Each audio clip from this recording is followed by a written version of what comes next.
So hey guys, what's up? This is AJ and today we are going to talk about the second chapter in the series IMU inside the IMU City exam. So आज हम बात करने वाले हैं एक ऐसे chapter के बारे में जिससे बहुत क्वेश्चन आते हैं।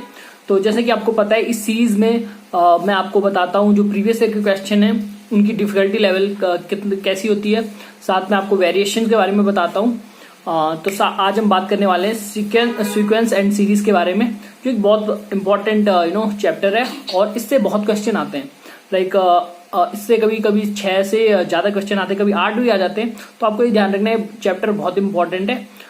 तो अगर हम इस चैप्टर की बात करते हैं तो हमको पता है जैसे कि AP GP हमने पढ़ी हुई है, लेकिन HP को हम उतना पढ़ते नहीं है, मे बी उतना ध्यान नहीं देते हैं और NCERT में भी उतना दिया नहीं होता। लेकिन जब कंपटीशन एग्जाम की बात आती है तो यहाँ पर HP भी थोड़ा इंपॉर्टेंट हो जाती है। तो आज हम बात करने वाले हैं इन तीनों पे और कैसे हम ये भी बताऊंगा आपको कि HP को ज़्यादा पढ़ने की जरूरत नहीं है आपको। आप जैसे कि आपको पता है AP का रेसिप्रोकल HP होता है, तो उसी से ही अगर आपको AP आती है तो आप HP कर लोगे। साथ में इसमें आपको जो चीज़ें ध्यान में रखनी है वो है, पहली चीज़ कि आपको इसमें फॉर्मूलेज याद होने चाहिए। यहाँ पर फॉर्मूलों का इसमें बहुत एक इम्पॉर्टेंट रोल है। साथ में आपको कन्वर्जन आना चाहिए, एक फॉर्मूले को दूसरे में कैसे कन्वर्ट करूँ। इसमें कन्वर्ट नहीं मतलब एक फॉर्मूले को दूसरे फॉर्मूले में कैसे यूज करूँ, ये बहुत इंपॉर्टेंट है यहाँ पर। और बस कुछ ट्रिक्स भी हैं इसमें जिससे आप क्वेश्चन को आसानी से और जल्दी कर सकते हो।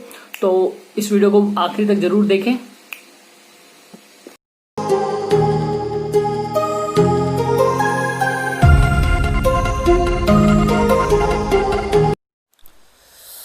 सो जो ये पहला क्वेश्चन है आप देख सकते हो, ठीक है। इसमें अर्थमेटिक मीन गिवन है, ज्योमेट्रिक मीन गिवन है 13 और 12।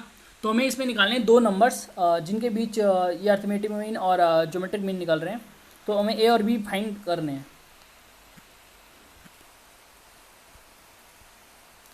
तो जैसे कि हम अगर इसको लाइक फाइंड करना है तो हमें इनका फॉर्मूला पता होना चाहिए, अर्थमेटिक मीन और ज्योमेट्रिक मीन का। तो हमने अर्थमेटिक मीन का फॉर्मूला हमें पता है, अगर A + B / 2 = 13 होता है तो हमें उसे सॉल्व कर देना है। A + B = 26 हो गया, ठीक है। और ज्योमेट्रिक मीन का फॉर्मूला होता है √AB = 12 और AB तो उसको थोड़ा सॉल्व करके AB = 144। अब ये ध्यान रखना, अगर अर्थमेटिक मीन एक है, अगर दो नंबर के बीच एक ही है तब ये फॉर्मूला लगता है, अदरवाइज अगर ज़्यादा नंबर है तब दूसरा फॉर्मूला हो जाता है। तो जो दोनों इक्वेशन हमारे पास आई हैं 1 और 2, तो फर्स्ट इक्वेशन को सेकंड में हम रख देंगे और हमारे पास ये आंसर आ जाएगा।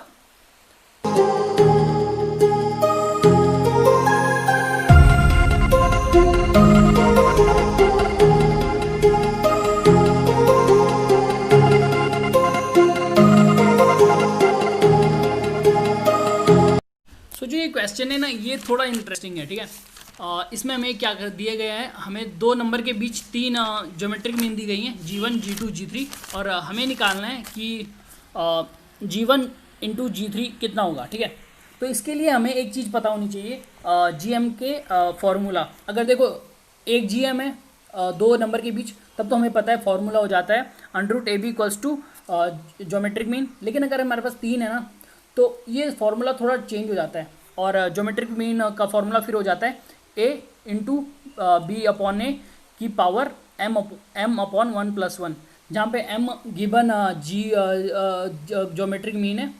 तो इसमें क्या करना है, हमें ये फॉर्मूला लगाना है। पहले हम G1 निकालेंगे, G2 निकालेंगे, G3 निकालेंगे, ठीक है।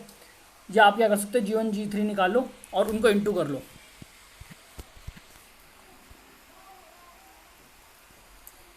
तो जैसे कि आप इस पिक्चर में देख सकते हो, तो GM का फॉर्मूला हमें पता है, जो मैंने अभी बताया था आपको। और ये फॉर्मूला आपने G1 में लगा देना है, G3 में लगा देना है। और G1 G3 को जब आप मल्टीप्लाई करोगे तो आपको दिखेगा कि वो G2 का स्क्वायर है, और G2 का स्क्वायर ही हमारा आंसर है।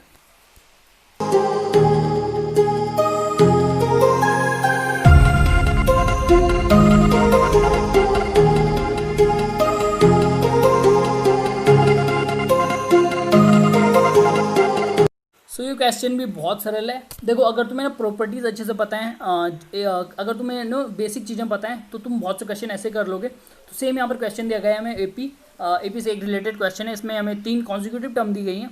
अगर हमें पता है कि AP में 3 कॉन्जिक्यूटिव टर्म का जो कॉमन डिफरेंस है वो सेम होता है, ठीक है। तो हम क्या कर देंगे, बी, अगर हम ए बी सी इनको इक्वेट कर लें तो B minus A equals to C minus B, ये आपको वाला फॉर्मूला पता है, two B equals to A plus C, ये लगा देना और आसानी से आपका आंसर आ जाएगा।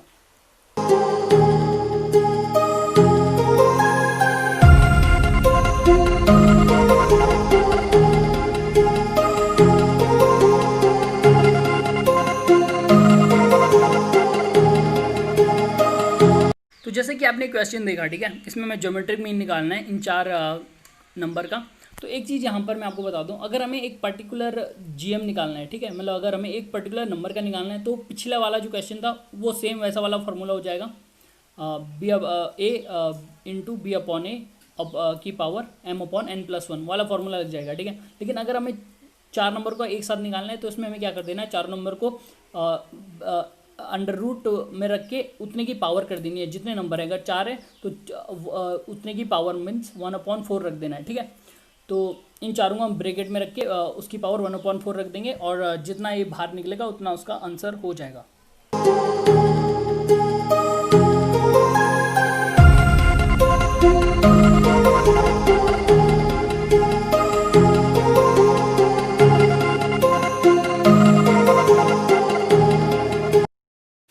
तो जो अगला क्वेश्चन हमारे पास है इसमें हमें निकालना है सम, ठीक है, और इसमें हमें दिया गया है कि हमें 24 टर्म्स का सम निकालना है, मतलब हमारे पास n = 24 है। और अगर आप इस सीरीज़ को देखोगे तो ये एक एपी है, क्योंकि इसको अगर आप सिंप्लीफाई करोगे तो √2 + 2 √2 + 3 √2 + 4 √2 आएगा। और इसके लिए आपको, अगर आपको पता होगा एपी का कॉमन डिफरेंस सेम होता है, तो बस आपको पता चल जाएगा ये एपी है। और डी हमारा √2 निकल जाएगा, ए हमारा √2 है। और तो हम इस एपी के सम का फॉर्मूला लगा देंगे। जो एपी का सम का फॉर्मूला होता है n/2 bracket 2a plus bracket n-1 bracket close d into D bracket close. तो ये हमारा एपी के सम का फॉर्मूला हो गया और हम इसे लगा देंगे, बहुत आसान है और आंसर आ जाएगा।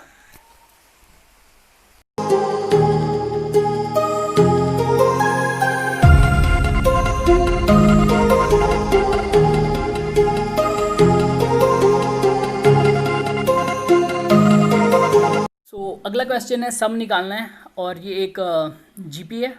तो जीपी का जो फॉर्मूला होता है वही आपको लगा देना है, sum of GP equals to A bracket rn-1 bracket close upon r-1।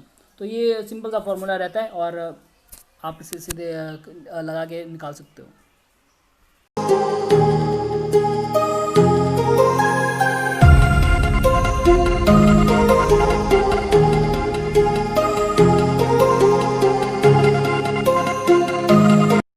सो हमारे पास अगला क्वेश्चन है, एक हमें दिया गया है टीएन दिया गया है और सम दिया गया है 399। तो इसके लिए ना आपको क्या करना पड़ेगा, 2 फॉर्मूले यहाँ पर लगेंगे और एक फॉर्मूले को यूज़ करके आपको दूसरे को निकालना है, ठीक है। तो देखते हैं कैमरा।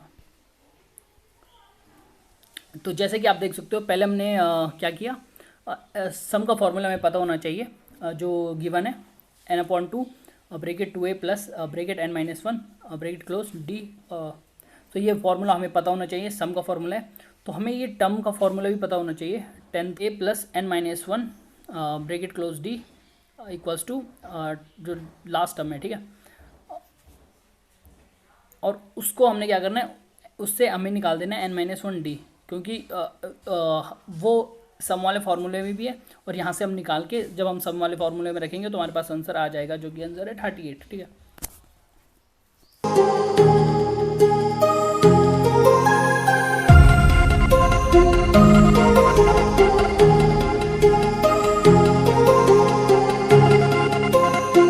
इसमें हमें निकालना है पहली नेगेटिव टर्म कौन सी होगी, ठीक है।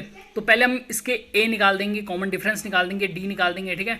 और जो लास्ट टर्म होगा उसको हम 0 रख देंगे, ठीक है। अगर हम 0 रख रहे हैं उसके बाद के नेगेटिव नंबर हैं, ठीक है, समझ रहे हो। तो हम 0 तक निकालेंगे, जो भी टर्म हमारे पास आएगी उसका एक हम आगे प्लस करके वो हमारा आंसर होगा।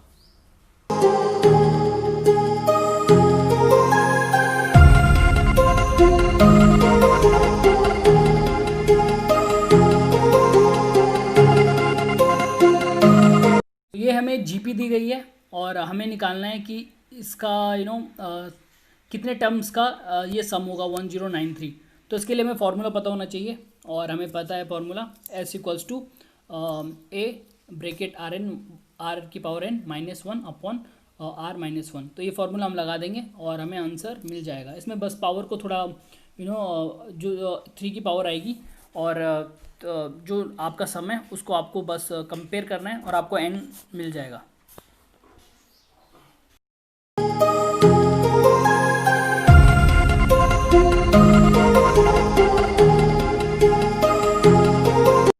जो अगला क्वेश्चन हमारे पास है, इसमें हमें Sn दिया गया है और हमें निकालना है कि थर्ड टर्म कौन सी है। ठीक है, तो इसमें अगर हमें क्या करना है, n की वैल्यू रख देनी है। n की वैल्यू हम a1 रखेंगे, तो हमें पहले टर्म का सम मिल जाएगा। पहले टर्म का सम पहली टर्म होगी। ठीक है, दूसरा हम n की जगह 2 रख देंगे तो हमें सेकंड टर्म मिल जाएगी, मतलब सेकंड का सम मिल जाएगा।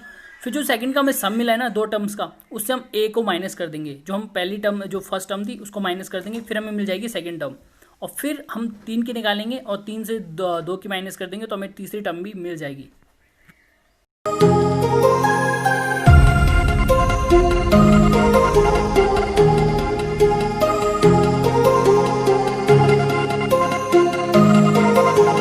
तो जो ये क्वेश्चन है हमारे पास में निकालना है हमें HP, और HP में है AXB और हमें निकालने हैं X। ठीक है, तो जैसे कि हमें पता है अर्थमेटिक मीन का फॉर्मूला हमें पता है, GP का फॉर्मूला हमें पता है, ज्योमेट्रिक मीन का फॉर्मूला हमें पता है।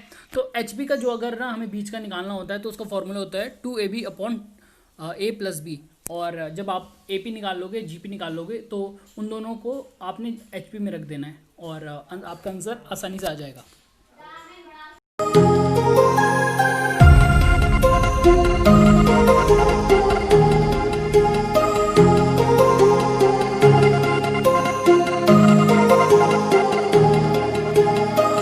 हमारे पास है सम ऑफ द सीरीज।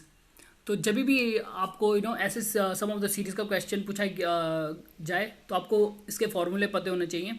आपको इसका स्क्वायर का फॉर्मूला पता होना चाहिए, क्यू का फॉर्मूला पता होना चाहिए और सिंपल का भी पता होना चाहिए। तो बस इसमें आपको n की जगह टर्म्स रख देनी है, जैसे 10 दिया गया है यहाँ पर n इक्वल्स टू 10, और बस आपका आंसर आ जाएगा। जैसे कि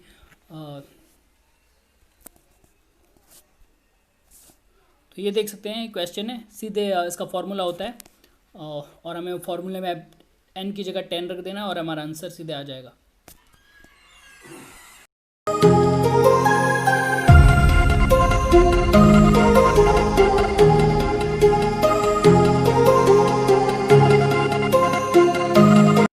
जो ये क्वेश्चन हमारे पास है इसमें हमें निकालना है हार्मोनिक मीन 2 नंबर के बीच का। ठीक है, आप अगर को हार्मोनिक मीन का फॉर्मूला पता है, आप फैमिलियर हो हार्मोनिक मीन से, तो आप सीधे इसका फॉर्मूला लगा के आंसर निकाल सकते हो।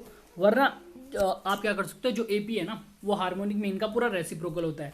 तो आपको क्या करना है, जो भी आपके AP के फॉर्मूले हैं उनको आप रेसिप्रोकल कर दोगे तो सारा HP बन जाएगा। तो उसी हिसाब से मैं इसको सॉल्व करने वाला हूँ, जिससे आपको HP पढ़ने की ज़्यादा ज़रूरत है नहीं। ठीक है,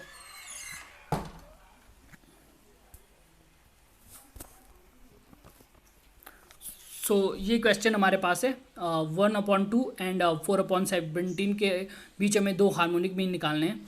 तो हम पहले क्या करेंगे, उसको रेसिप्रोकल कर देंगे सारे नंबर को। अगर हमने बीच में H1 और H2 माने तो हम उनको 1/H1 और 1/H2 मानेंगे, और 1/2 है उसको 2 कर देंगे, 4/17 को 17/4। तो हम इसको जब हम ऐसे सीरीज़ में लिख देंगे तो ये AP बन जाएगी। ठीक है, और AP के फॉर्मूले में पता है कि उसमें D का डिफरेंस कॉमन डिफरेंस होता है। तो A हमें पता है कि 2 हो गया, तो हमें अब लास्ट पता है जो 17/4 हमें पता है कि वो 4 टर्म है, तो A + 3D इक्वल्स टू 17/4 हो गया।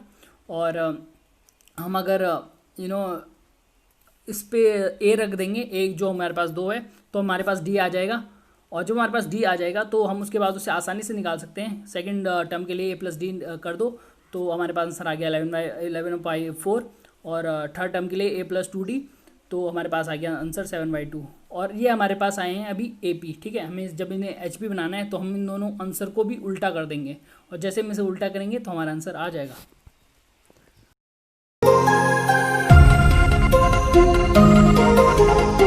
दोस्तों आपने ये देखा होगा कि जो सीक्वेंस एंड सीरीज है इसमें ज्यादा कुछ डिफिकल्ट है नहीं। सम के जो आपके क्वेश्चन होंगे वो मोस्टली सम के क्वेश्चन है, और साथ में एचपी थोड़ा सा आपको देखना पड़ेगा। एचपी के लिए आप एचपी के फॉर्मूले पढ़ सकते हो, अदरवाइज आप एपी को उल्टा करके रेसिप्रोकल करके उसके आंसर निकाल सकते हो। इसमें मेन फॉर्मूले हैं और थोड़ा सा आपको पता होना चाहिए कि फर्स्ट इक्वेशन को दूसरे में यूज कैसे करना है, और आप आसानी से आंसर निकाल सकते हो। और अगर आपने मेरी अभी तक ट्रिग्नोमेट्री वाली वीडियो नहीं देखी है तो आप आई बटन पे क्लिक करके वो वीडियो भी देख सकते हो। उसमें भी मैंने प्रीवियस ईयर के क्वेश्चन बताए हैं, जिस साथ में वेरिएशन और डिफिकल्टी लेवल के साथ। सो आशा करता हूँ ये वीडियो आपको अच्छी लगी होगी, और लाइक कमेंट और शेयर जरूर करें। और अभी तक आपने चैनल सब्सक्राइब नहीं किया तो चैनल सब्सक्राइब करें।